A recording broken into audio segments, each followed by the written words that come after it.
Many travelers had been misled to their death by rumors of a hidden oasis containing immense wealth deep within the dry Sahara. It was believed that the spirits that guarded this oasis, called Ujoni, lavished wealth upon the virtuous and caused suffering for the dishonest.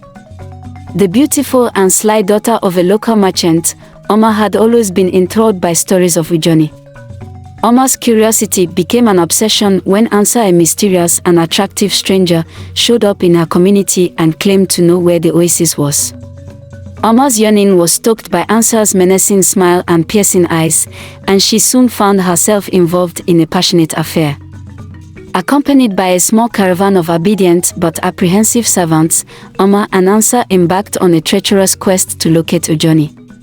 Oma developed growing affections for Ansa as they traveled further into the desert, but she also began to have doubts. Ansa hinted at ulterior intentions with his evasive responses and reticent demeanor. Oma and Ansa led the caravan as they headed into the desert. Tensions among the travelers increased over the difficult trek, but Oma's tenacity kept them going. The caravan was put to the test by the hard desert. They were pushed to the brink by sweltering days and bitterly cold nights, but they were kept together by Oma's resilience and Ansa's leadership. Ansa's reclusive nature became more apparent to Oma as they traveled more into the desert. She began to have doubts and her faith in him began to wane. A mirage misled the caravan one sweltering afternoon. There were intense disputes as a result of the group's increased tensions and suspicions following the near disaster. The famous Ujoni eventually materialized in front of them after weeks of arduous travel, a lush oasis amidst the desolate deserts.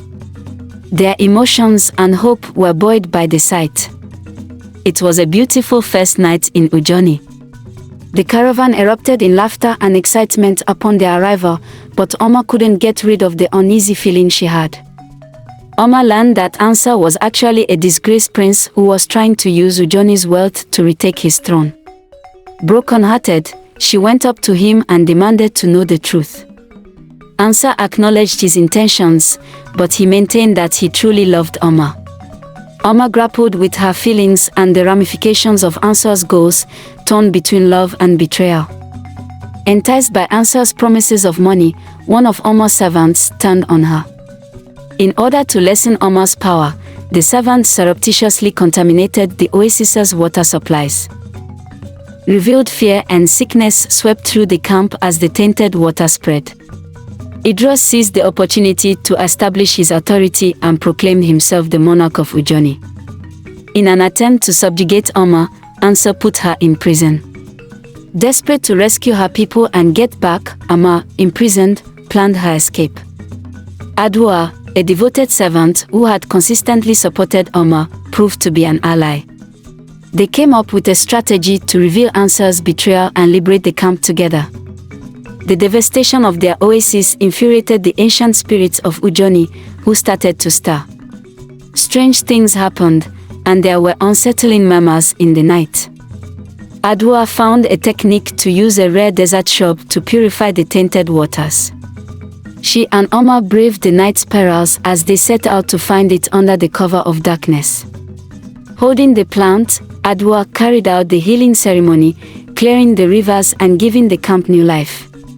The more the oasis healed, the stronger Oma became. Oma quietly organized her remaining supporters in order to depose Idris. Rumors of mutiny started to circulate around the camp as a result of her tenacity. Oma attacked Ansa with her allies. As strife broke out throughout the camp, betrayals and alliances were exposed. Ujoni's ghost observed, poised to offer advice. Ansa was chastised for his dishonesty and avarice by the spirits who manifested. They took his fortune and cast him out, leaving him to wander the desert with a permanent curse. Oma labored to bring peace and order back to the camp after Ansa left. The spirits acknowledged her good intentions and pure heart, and they gave her guardianship of Ujoni.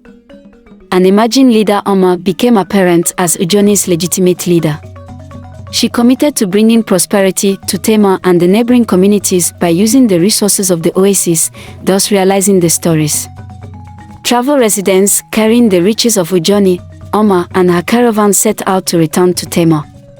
They inspired wonder and hope along the way by sharing stories of their experience. Once back in Tema, Oma transformed the community with Ujoni's fortune. Tema became a gleaming symbol of prosperity as schools, hospitals, and marketplaces blossomed. Oma heard rumors about Ansar's whereabouts. It was rumored that he wandered the desert, a shell of the man he once was, tormented by his previous actions and the love Amora had lost. Over time, Oma's legacy expanded. Generation after generation, the legend of Ujoni, a narrative of love, treachery, and redemption, became beloved.